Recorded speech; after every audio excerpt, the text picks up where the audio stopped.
growing calls for the desperate Democratic Party to move even further left, as if that's the answer. Top Democrats tell Axios the party is in its deepest hole in nearly 50 years, and they list out like 12 reasons for that. And they fear it will only get worse as time goes on. So who's the new Democratic savior this week? Bring in Congresswoman Alexandria Ocasio-Cortez. She's been increasingly discussed as a leading star of the party, even among centrists, interestingly. And now the New York Times is naming AOC as a potential 2028 presidential contender.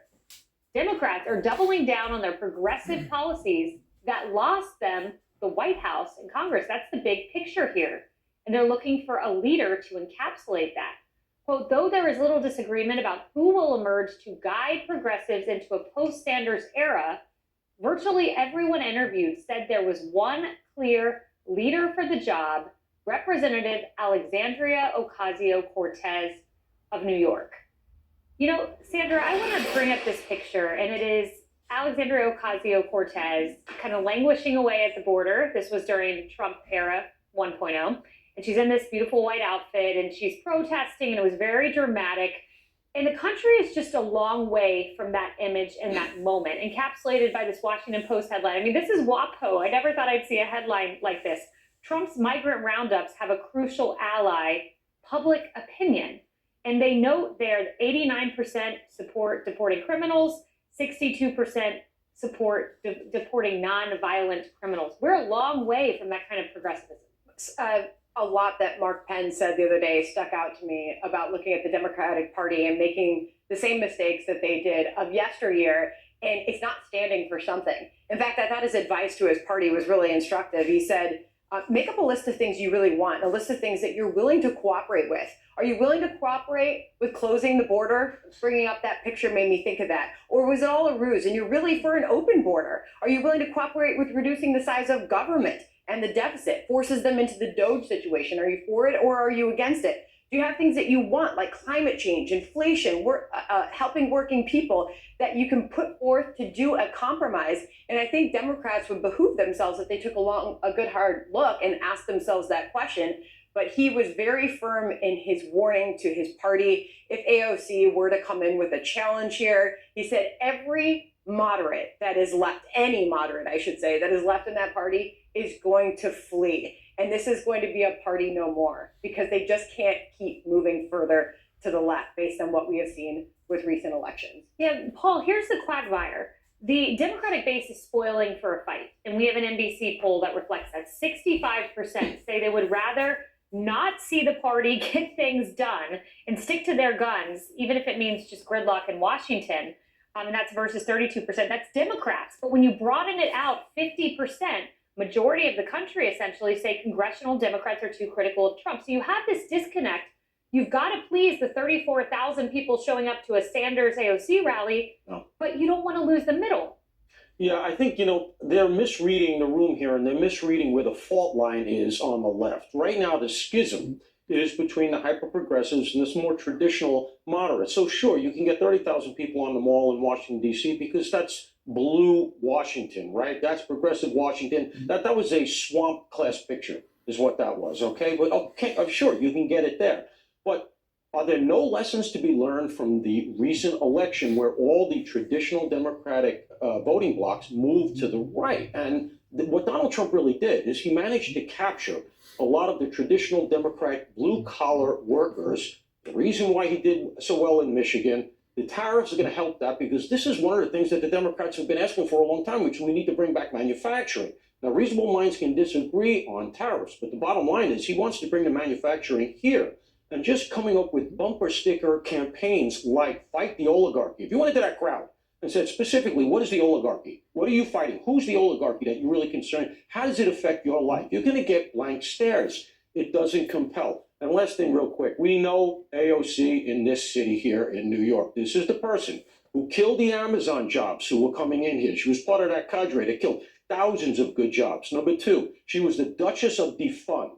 So these are all things that have gone way down the tank here that nobody wants, and those are her legacy. Who they should be listening to is Fetterman. That's a different story. 100% agree with that. Marie, and people like Alyssa Slotkin. So your party puts up, as a State of the Union response, Alyssa Slotkin, who outperformed Kamala in a ton of places. Mm-hmm. But then when you look at the map, you've got a tough 2026 Senate map. You have only 2 Republicans in districts that Kamala won versus 23 last time around in Trump administration and Hillary districts. So what do you do? How do you thread the needle? Your party wants someone like Alyssa Slotkin, but the only person getting double digits as party leader is AOC. I think the party actually understands there's a place for both. The Alyssa Slotkins, Josh Shapiro's, Wes Moores of the world, they are winning in states that matter, right? They are putting forward a moderate view of how to grow the middle class. By the way, it's not tariffs. As tariffs start to really impact the middle class, voters in states like Michigan that are incredibly impacted by trade with Canada are going to be really mad at Donald Trump. But AOC is getting tens of thousands of people at these rallies, and there are some early signs that Republicans are in a little bit of trouble. First, we've seen all of these Republican town halls. The Democrat town halls are crazy. Let me finish. And then, for example, in a seat like Mike Waltz's seat, his open seat in Florida, the Democrat has raised $9 million, and the Republican has raised under $1 million. Republicans in Congress now that I'm talking to are worried that they are going to either lose that seat or it's going to be very close. So there's a lot of discontent right now in the country in general. But what I am hearing is that average voters whose prices haven't gone down, who are worried about tariffs, whose friends are losing their job, look at the richest man in the world, look at this billionaire cabinet, and they think, Donald Trump said he was going to make my life better. It's not. It's worse. And AOC and other Democrats are actually putting forward an economic vision for the middle class. We can talk about everything from middle class tax cuts, not tax cuts for the wealthy. I mean, look at Kamala Harris's platform, quite frankly. Housing. Which didn't work. How did that work out? 80 million votes for Trump, nearly. But this is the thing. When voters in the middle class see that Trump's policies are not working for them, and they are not, and Democrats can, the midterm, Republicans, downplay this opposition at their own peril. I lived through the Obamacare town halls. When you start counseling town halls, but the talking point about town halls, I'm sorry, is nullified. Glenn Ivey had a town hall. Just wait until next November. I'll send you the footage. We played it on the show last week. Glenn Ivey's in a deep blue district. He held a town hall. He was shouted down. Because they want him to be more progressive and more anti-Trump. And he was saying Chuck Schumer should step down, but that wasn't progressive for a different reason than Republicans. It's interestingly, and we're gathering the footage actually for this show of all the town halls. It's not just deep blue Virginia, it's elsewhere in the country as well. Kaylee McGee-White, someone who disagrees with Marie Harf, is Bill Maher. He thinks Democrats have not hit the bottom yet. Watch this. Just on this, it's really bad news for Democrats. 2030 reapportionment, there's a group called the American Redistricting Project, and in 5 years we will be redistricting. California is projected to lose 3 seats, New York 2, also going to lose a seat, Minnesota, Oregon, Rhode Island, Illinois, all blue states. Who's getting these? Texas, Florida, Idaho, and Utah. I mean, this looks like game over.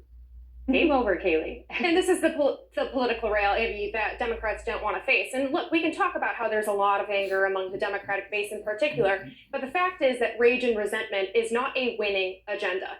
And when you look at he was not selling rage and resentment. He was selling an agenda that works for the working class and actually betters the lives of all Americans, which, by the way, his economic agenda did a great job during his first term. I don't hear any Democrats raising that point. And I'll just say, Democrats think that they can change the perception of their party without changing the actual policies that led to the negative perception in the first place. You cannot run someone like AOC or Bernie Sanders on a national scale. And I say this as someone who is from one of those critical swing states back in my home state of Michigan. If you think Kamala Harris did poorly, just wait until you run AOC, who is very comfortable in her D+28 advantage New York district in the swing state of Michigan. It will never work. The party has to go back to the center, and you deny that at your own peril.